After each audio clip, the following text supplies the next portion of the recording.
First story is titled, Am I the a-hole for being upset that my older sister told my mom about her pregnancy and planned for termination at my wedding rehearsal dinner?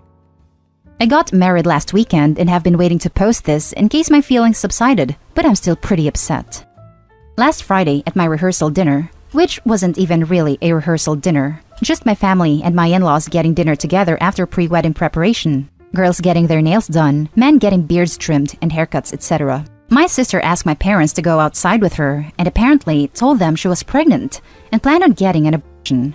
I could tell they were noticeably upset when they came back, but that was common after conversations with my sister because she was a little bit of a wild card. The following day, my wedding day, my mom and sister were very distant and whispering to each other throughout my getting ready, and also spent most of my reception doing the same thing, just this time with my dad. My father missed our father-daughter dance, and none of my family made a toast or any sort of acknowledgement really that I had gotten married. I waited until the end of the reception and asked them what was up. My sister told me she was pregnant and getting an abortion on the 20th.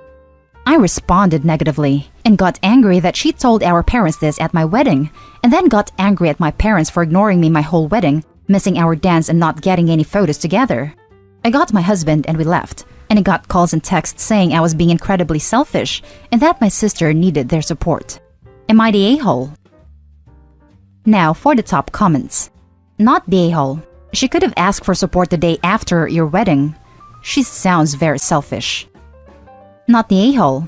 None of this could wait 48 hours? Of course not, because then everyone would be paying attention to you and not her. Not the a-hole. She clearly pulled focus from your big day. I am unclear as to why your father missed the dance. Was he involved as well? Congratulations on your wedding. Yes, at my reception. They were nowhere to be found pretty much the entire time. That sucks. Is your sister always like that? Hugging the spotlight? Usually, yes, but my parents make it very easy. Not the a-hole. Being pregnant isn't an emergency. She could have waited to tell them. Your parents are a-holes too, because they should have shut that down. Wow, that's a lot to work out. Let's enjoy the weekend and your sister's wedding. Can you come for dinner Sunday night and we can talk? Your dad missed the father-daughter dance. Freaking ouch. Now for the next story. Am I the a-hole for not letting my niece host her wedding at my castle? 28 years ago, my wife and I combined our savings, most of which came from inheritance after my father's passing, and bought our castle in southern Europe. It was actually a derelict farmhouse with some land, but it has a small turret, so our families always referred to it as the castle. My wife and I decided we'd rather have a small, basic house in our home country and focus our time and resources readying the castle for us to retire in and for our children to enjoy. It took years, but around the time our eldest was born, it was finally finished. It's not massive, 5 bedrooms and a small pool in the gardens, but it is our paradise. We've always allowed our families and friends to use it whenever they please, and have spent every summer vacation staying there with our children. Our only stipulation when people stay there is that the master bedroom is off limits. It takes up most of the 3rd floor, with the remaining bedrooms on the 2nd floor. A lot of my and my wife's belongings are in there, and it's also the room we have shared together for over 20 years. Recently, my niece got engaged and held an engagement party on Zoom at the weekend. When asked what ideas they had so far, she excitedly told me they'd actually been planning to ask us if they could hold a wedding at the castle. I was a bit taken aback, but didn't want to outright refuse. I joked it would have to be a rather small wedding, since they'd struggled to fit more than 25 people in the gardens. She gushed that she'd already thought it through, and they'd put up canopies in the field nearby. We don't own that land, and if all the guests stayed in hotels in the town, she would arrange transportation for us all to get to the villa. My wife and I bit our tongues, not wanting to make a fuss during their engagement celebration. But later, when my niece texted me to repeat what she'd said, I asked her to clarify the sleeping arrangements, and after some back and forth, it came to light. She plans to use the master bedroom as a bridal suite, and for the wedding party to have the remaining rooms. My wife, children, and I would have to stay elsewhere. I slept on my decision and spoke with my wife. On Sunday, I responded and politely refused, saying it's too small, and we aren't comfortable having anyone in our room. Both she and my sister blew up at me, telling me I was ruining her wedding and she'd always dreamed of marrying at the castle. My sister even said since I used my inheritance, it's family property, which is obviously ridiculous. Added to add, when we texted her on Sunday, We offered a compromise. No master bedroom, and either get permission/insurances to use the fields, or reduce guest count to 25. We even offered to host a small rehearsal too, but she rejected the offers. That is when we outright refused. Now for the top comments. Not the a-hole. Do you know what your sister bought with her part of the inheritance? If so, good news, it's yours now. Be sure to let her know. Sorry, I missed the sarcasm. I'm a bit tense just now. Yeah, I shut her down pretty quickly in that regard. Well, yes, we've let them use our property freely over the years. That doesn't mean they own it. I agree. Not the a-hole. You offered a compromise, but she refused. This isn't just an extra property that you rent out. It is your second home and where you plan on retiring. Although I don't think it would be the end of the earth to accommodate them, the fact they expect you and your immediate family to rent hotel rooms to attend a wedding in your property is ridiculous. Also, all these plans hinge on her getting access to property that you don't own to host canopies. And not to mention that she will need access to the castle ahead of time to set up all the vendors and do walkthrough. It is a bigger commitment and expense than she realizes. Just an aside, you would also have to get some sort of event insurance policy to cover anyone getting injured or driving drunk or damaging the neighboring property. Something to consider too. Thank you. I hadn't even considered vendors and insurances, but you're completely right. I'm not even sure how you would get that kind of insurance in that area. I think one of the reasons she is planning to use the fields is when the children were younger, we'll let them play there. So I'm not sure if she now takes it for granted we can use that area, but a wedding is very different to 3 kids playing amongst the trees. Not the a-hole. It's your property, and they shouldn't expect your whole family to vacate the property so they can have a wedding in your home. That's incredibly selfish. For the next story. Am I the a-hole for not wanting to buy a wedding gift for my cousin when I'm the free photographer and not an invited guest? My cousin Leah, 35 female, is getting married next year, COVID permitting, to her longtime boyfriend. I, 25 female, am a professional photographer. I'm not an expert in wedding etiquette, so I'm out of my depth here. My cousin and I were never terribly close growing up, given our age difference and geographical separation. We only saw each other once a year growing up. We are the only girls out of 20-plus cousins, so we often got lumped in together, but we are very different people. For example, she comes from a small-town religious background, and when I got my ears pierced at 19, she told me unprompted that if God wanted my ears pierced, He would have made me with more holes in my head. Her comment didn't offend me, but given that I was, and still am queer and agnostic, her level and type of religious conviction didn't help our relationship. A few months ago, I saw her engagement announcement on Facebook, and when invitations to her wedding were sent out, my mom got invited, but I didn't. I wasn't hurt by this at all, given that my cousin and I aren't close. Shortly thereafter, Leah reached out and asked me to be her wedding photographer, shooting everything from the bridal party getting ready, the ceremony, to the reception. She asked how much I would charge, and since I don't like mixing business and family, I told her it would be my wedding gift to her if she was okay with it. Wedding photography often costs upwards of $1,000, so she accepted.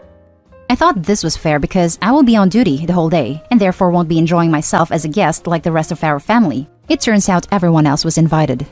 Her venue is 4 hours away, so I will also be covering my own transportation and accommodations. Additionally, it will cost me business since I usually do 1 to 2 photo shoots a week for other clients that won't be possible that week. About a month later, she sent me the link to the wedding registry and told me she was letting family have first dibs and to let my mom know as well. I wasn't sure what to say, so I just replied that I would pass it along. Then a few days ago, my cousin asked me what I was going to pick off her registry for her wedding. I was surprised since we had agreed my photography would be my wedding gift.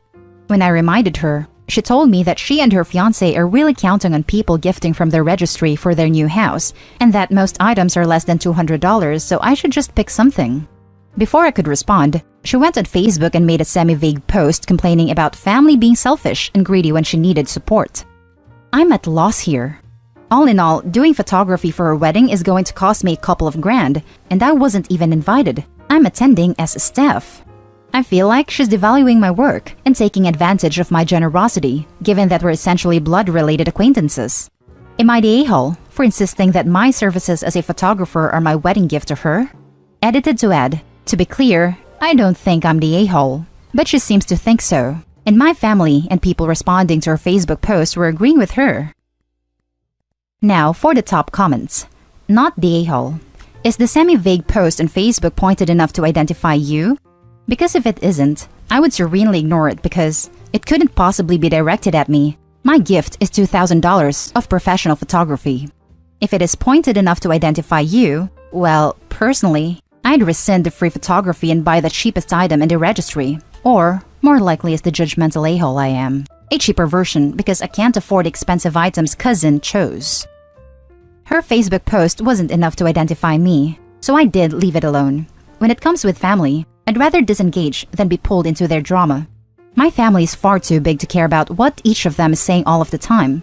But I definitely like your advice. Lol. Not the a-hole. Aside from the fact that you gave her your skills as a gift and that she knew and accepted thus at the time, the rudeness of asking you what you were selecting off the registry is breathtaking. Did she work her way down the list, calling all the guests who hadn't purchased something yet? I have to admit, part of what shocked me the most was her directly asking me what gift I was getting her. To me, that was beyond rude. And yes, as far as I can tell, even though her wedding is almost a year away, she's calling up family to see what they're buying her. My mother got a similar message. Now, for the last story. Am I the a-hole for not giving sister $70,000 for wedding? I, 32 female, got married 4 years ago, and my 35 male husband and his family are many times over millionaires. My family is just middle class. Our wedding cost around $700,000, paid by him and his parents. Our parents gave me a flat fee of $10,000 for a dress, which they are giving to my sister too. So, my 25 female sister and her 26 male fiancé are lower class. Her $170,000, him $110,000. Student loan debt, interest made it grow crazy. An $18,000 medical debt and $35,000 credit card debt. Well, last night was my sister's birthday dinner, and she announced she was engaged and wanted help paying for her wedding.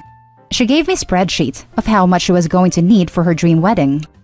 Anyways, her dream wedding is supposed to cost $100,000, and as her only sister, I need to step up and help her pay for wedding since our parents only gave her $10,000. She said she needs me to give her at least $70,000 since I'm rich now. When I told her I'm not giving her $70,000, she cried and said it isn't fair I get whatever I want. When she realized I wasn't going to budge, she broke down about how I'm just using motherhood to be greedy and lazy. I have twins, 2 years old. I eventually told her I wasn't going to be bullied into giving her $70,000. She's 15 weeks pregnant, hence why she's in a rush to be married right away. When I tried to leave, she just snapped. I'm a bad mother since my mother-in-law stays over often. Anyways, she screamed about how I BDP for the first few months after giving birth wasn't real, and that I only had BDP to cover up I'm a terrible mother, and even worse wife since I wasn't well enough for intercourse for a few months. I told mom and mom told her. I feel bad for her since I know she's struggling, but I hate her for saying that kind of stuff in front of strangers. My brother, who is usually neutral, says I should forgive her since she's stressed from crippling debt and has 2 kids and third on the way. Her 8-year-old's dad doesn't pay child support. Her 4-year-old's dad pays almost nothing in child support. Families don't help either. Claimed I'm jealous of her since she's younger than me, and that since I'm over 30, my husband is probably cheating on me with a housekeeper and nanny for all I know, since I'm never home. I have helpers twice a week, mostly just to salon with friends and weekly date night. She's mad at our parents because they were more happy for me. They helped for the first 2 months. Our parents didn't want her to keep her kids, since she couldn't provide, so they refused to help with shower or anything else. She thinks I should have let her and her family move in my condo, since it's 3-bedroom, 6 bathrooms. She wanted me to put my kids in husband's office, her kids and my son's, and she and her fiancé go in my daughter's room. They live in small 2-bedroom, 2-bathroom apartment. She and her family stay in one room, and my parents stay in the other room. Reason is because world event happened and couldn't make rent. My husband is completely done with her. He said I can forgive her, but he won't. Our parents want to forget. Now for the top comments. Not the a-hole, but like what? How can your parents give her $10,000 for a dress if they are also broke that they need to share a 2-bedroom apartment? Why would your sister ever even consider planning a $100,000 wedding if she is over $300,000 in debt and can't even support herself? This doesn't make sense. Is your sister just delusional? They downgraded after my sister moved out 3 years ago. Their place is nice, but not made for 4 grown-ups and 2 kids. Not the a-hole. You need to give me at least 70,000 because you're rich now. A good enough reason to not give her any money for her wedding. Not the a-hole. So her reasoning is that you are jealous of her that she has 3 kids by 3 different fathers, has massive credit card debts and student loans, and so you should show how not jealous you are by giving her your condo and 70,000 for her dream wedding. After the horrid things she said about you as a mother, and about your husband cheating on you because you are old, I would never talk to her again. Not the a-hole, but how on earth did your wedding cost 700,000? Wedding costs, from what I remember. Rings were heirlooms but had to be resized, $500. Reception venue, $140,000. Ceremony venue, $30,000. Transportation, $20,000. Photographer, $9,000. Planner, $11,000. Bride and bridesmaids attire, $70,000. Groom and groomsmen attire, $30,000. Entertainment, $150,000. Catering, $90,000. Cake, $3,000. Decor, $17,000. Invitations and favors, $5,000. Honeymoon, $60,000. Bachelor party, $35,000. Bachelorette party, $33,000. Shower, $18,000. And that's the end of this video, folks. As always, leave a comment and hit like and subscribe. And if you want more of this content, turn your notification on to get updated on the latest videos. And I'll catch you in the next one. Stay safe.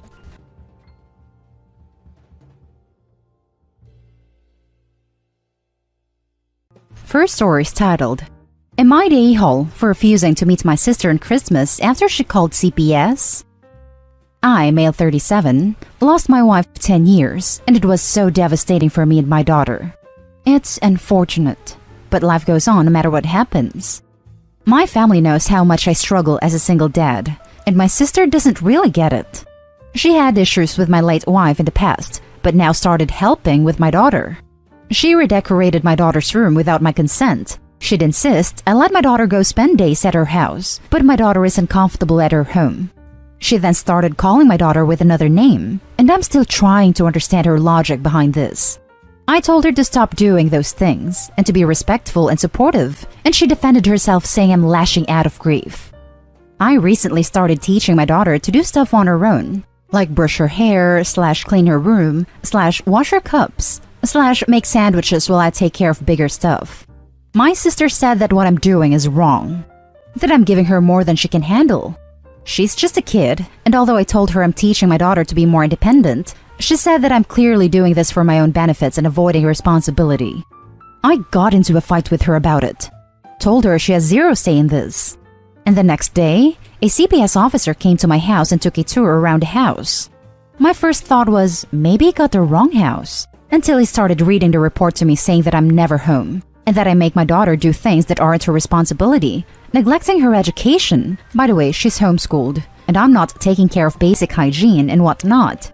I told the officer my story and explained that I'm adapting as a single parent, and he proceeded to ask my daughter some questions. It was clearly a false report. However, I was told that I will have a permanent record with CPS. I was shaken up by this. I told my family about it, and my younger sister told me that my sister was the one who called CPS after we had a big argument. I was so mad. I confronted her after she hid herself, called her immature and stupid to pull this crap. She's in her 40s, and that she's no longer my sister. Then cut contact. It's been months, and now my dad started bringing her up, knowing how uncomfortable I was. He said that my sister feels sorry for what she did and wanted to talk things out on Christmas dinner. But I said no. He and the others insisted, saying that I should be the bigger person. The family will be incomplete without me and my daughter on Christmas, saying I refuse to be a civil adult to solve the issue that is dividing the family.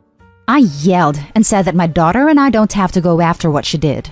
Doesn't matter if she has issues on her own and didn't mean it and was just concerned. What on earth was she so concerned about? They demanded that I at least let my daughter go be with them and her auntie on Christmas. Edit, I don't want my daughter to go, and I plan on going to my in-laws instead. I want to talk to her about it and see what she wants to do. Now for the top comments. Not the a-hole. Calling CPS just because you're angry is wrong. She took time away from children who are being neglected and need help to get back at you. Not wanting to have her around your family is a normal response. She proved herself to be a danger to your family. She called CPS because she didn't think I was handling my responsibilities as a parent and doing everything wrong. My daughter doesn't have to go sit at the same table with her aunt to cause this issue and put us in this terrible situation. I've been told that people are being ridiculous calling CPS for ridiculous reasons, but it's huge when it's family who makes the call. So this really hurt me, and now I know what type of person my sister is.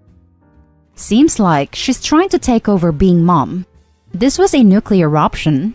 Don't let your daughter around her. Of course you are not an a-hole. You sound like a good dad doing your best in a really tough situation. Her behavior sounds absolutely bizarre, like she's trying to take over as your daughter's mother now that your wife has passed away.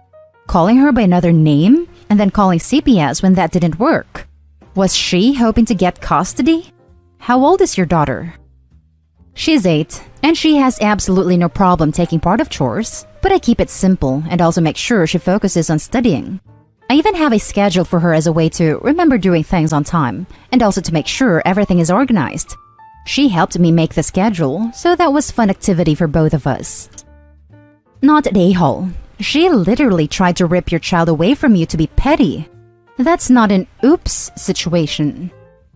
I have a daughter the same age as OP, and anyone who ever tried to come between us would be forever dead to me, along with anyone who defended them. I could absolutely never forgive in this situation. On to the next story. Am I the a-hole for making my daughters trade rooms? I have 3 daughters, Amelia, 18, Paige, 16, and Grace, 14. The way our house is laid out is the second floor has 3 bedrooms and the bottom floor has 1. The master, Amelia's room, and Grace's room are all on the second floor. Then Paige's bedroom is on the first floor. When we moved into the house, the girls were 8, 6, and 4, and my husband and I weren't comfortable with having any of the girls on the first floor where we can see or hear them. So we made a deal with Paige that if she shares a room with Grace until she's 10, she can have the downstairs room, the biggest, when she's 10, or if she wanted to have her own room right away, she could have Amelia's room, a little more than half the size of the downstairs room. Then Amelia would get the downstairs room when she turns 10. Paige chose to share a room with Grace and get the big room at 10. For Paige's 10th birthday, we painted her room and bought all new furniture, and she decorated her room and moved in a couple weeks later. Amelia was jealous that she had the smallest room in the house when both her sisters had big rooms, but we explained that they'd earned the big rooms by sharing a room for 4 years, and she agreed. Now to the present. Amelia's friend, Rose, 17, was just kicked out of her parents' house because she recently found out that she's pregnant. We let her stay with us and she stayed in Amelia's room with Amelia. The girls started complaining that their room is too small for 2 people, and Amelia asked for either Grace's room or Paige's room. I decided to give them Paige's room because it has more privacy and a bigger closet. When we told Paige that she was moving into Amelia's room because Amelia's room was too small for Amelia and Rose, she threw a temper tantrum. She screamed at us that her stuff won't fit in Amelia's room, and it's not fair that she's losing her room because Rose got pregnant when she's not even family. She packed a bag and went to stay with my sister. The next day, my sister called me and started yelling at me for breaking my deal with Paige and stealing her room. She told me if I really need somewhere for Rose to stay, I need to get my crap out of my garage apartment and give that to the girl, instead of stealing my daughter's bedroom. There is a studio apartment above our garage, but we've used it for storage since we got here. Plus, it doesn't have heating or AC, and I wouldn't want Rose to have to live there. So Reddit, am I the a-hole for stealing my daughter's room? Edit. I wanted to add that Rose isn't a stranger. She's been friends with Amelia since 1st grade. She went on vacations with us. She was at our house more than hers before she got kicked out. She's a 4th daughter to me. You're the a-hole. Plain and simple. Don't make the girl move out of her room because someone who's not family decided to get knocked up. Not only not family, but the friend of the sister that had her own room this whole time. You're the a-hole. The garage apartment is obviously the answer here if you're planning on Rose staying with you for the long term. You can get a small, safe heating/AC unit relatively cheap. You don't really expect anyone else to have to share a room with an infant when there is an actual apartment available. Yes, this. Eventually your oldest daughter Amelia will start complaining about living with a newborn, and then you will have 2 daughters mad at you. It is your house, but she's your middle daughter, and at 16, you could have talked to her first before making a decision for her. Fix the garage, OP. You're the a-hole. Paige is 100% correct. She should not be punished because some random teen got pregnant. The next story is titled, Would I be the a-hole if I don't let my kids' PS5 go over to their dad's house? I am only conflicted on this because I know my kids are much better off here than at their dad's. So, X34 male and I 32 female share 2 kids. Our daughter is 12 and our son is 10. X and I mostly split parenting time.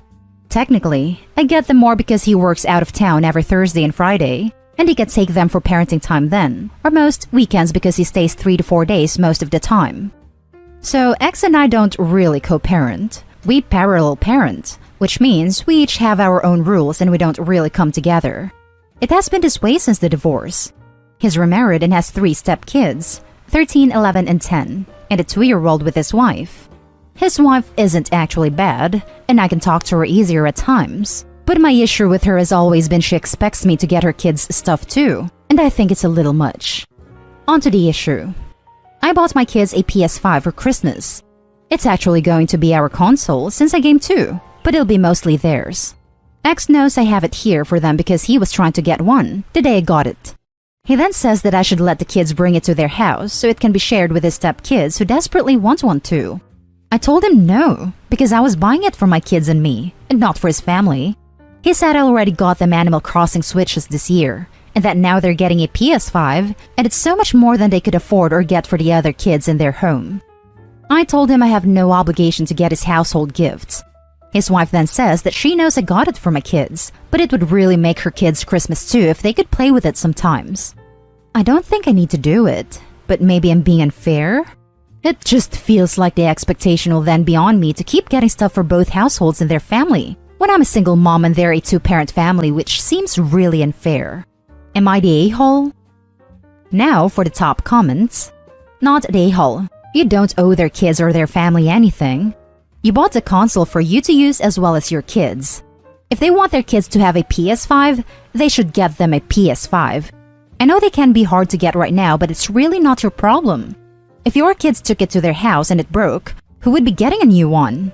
It's just a headache all around. I agree. Who'd get a new one after wear and tear, or if it breaks? It's best to avoid unnecessary drama and strain in relationships. Not the a-hole. That's an expensive, non-portable console that seems like it's doomed to get broken by being transported back and forth and played on by other kids as well. I feel like X would just go, too much effort to move it out of here. We should leave it here so it doesn't get broken. OP, it is yours also. Leave it at your house. Info. Do you honestly think if something happened to it at their dad's house, he would or could pay to fix it? Nope. It would be too bad. So sad. And you would say I took the risk in the first place. The last story is titled, Am I the a-hole for suing to overturn my daughter's adoption? I was in a horrible relationship with a woman I'll call Christy. She was a very toxic person, and at best, a borderline alcoholic. I hate to armchair diagnose, but she is spot on for borderline personality disorder. Constant paranoia about everyone and everything, wild mood swings. I realized I had a problem and needed to cut ties with her to move on and fix myself. And that's when she announced that she was pregnant. She stopped drinking while pregnant, but her behavior didn't really change. If anything, it got worse. I blocked her for a few months after there was a particularly bad incident that made me relapse, but I had every intention of being there for my child and made sure she knew that. When she would have been 8 months pregnant, a mutual friend called me and said she had had a stillbirth. I had no reason to not believe that friend, but I just couldn't risk seeing her again and getting sucked back in, so I texted her condolences and have kept her blocked in every way that I could since. 8 years have passed. I married my wife 2 years ago. We have a child, and I just passed 7 years sober. I went back to visit my parents last July, same town, and saw some old friends, some of whom would have known Christy. One mentioned that Christy's daughter just had her postponed birthday party. Her 8th birthday party. That is, this kid would have had the exact due date as Christy's stillbirth. That is, she had my child. Christy married some guy. had 2 more children, and had him illegally adopt my daughter. I now want to sue her to overturn the adoption because she clearly had someone lie to me, so I wouldn't try fighting for my parental rights. I'm devastated that she stole so much time from me, and I want my child to know her family and likely be in a safer, more stable home. My mother's telling me not to because people can change, and it would be confusing for her at this point, but I think I should. You're the a-hole / everyone sucks here. You blocked your pregnant ex, didn't question or even inquire about a funeral, death certificate, check upon her. Really, you should have done a quick visit regardless of if you dislike her or not, or anything like that, which is completely your fault, to be honest. Who only texts condolences about the death of their child to the mother? Your daughter, which you don't even know if she's actually yours, is 8 years old, and you've never been in her life. You really don't know anything about their current family life. And just assume that uprooting your estranged daughter who has never met you and doesn't know you at all, and forcing her to live with you, your wife and your kid, is somehow more stable than where she is currently. Have you even talked to your wife about this as well? My man, this is so far above Reddit's pay grade. It's not even funny. You need a therapist and a lawyer, not a bunch of, almost certainly, teenagers and 20-somethings who are bored at home during the school break. Everyone sucks here. I want my child to know her family and likely be in a safer, more stable home. That likely is carrying a lot of weight here. You want to fight to have your parental rights acknowledged, assuming you are in fact the father, and at least establish some level of visitation. That's entirely justified. But demanding that an 8-year-old be torn from the only family she's ever known, without firm evidence that you're actually rescuing her from something terrible, is hardly going to make things more stable for her. You would be the a-hole if you tried to sue her. Yes, she's an a-hole for her part in this, but you made a choice to block her everywhere and not verify the stillbirth. You took the easy way out by not contacting. By suing now, you would screw up your child. You don't know she has a bad home life. Your baby mama could have turned her life around as well after getting a bit of responsibility. You have 2 possible positive moves. 1, move on and forget. Or 2, keep an eye from the distance through friends and things. You never know if later on she will want a relationship and come looking. Be ready for that. Not that Opie doesn't have some blame. Both had problems and were toxic.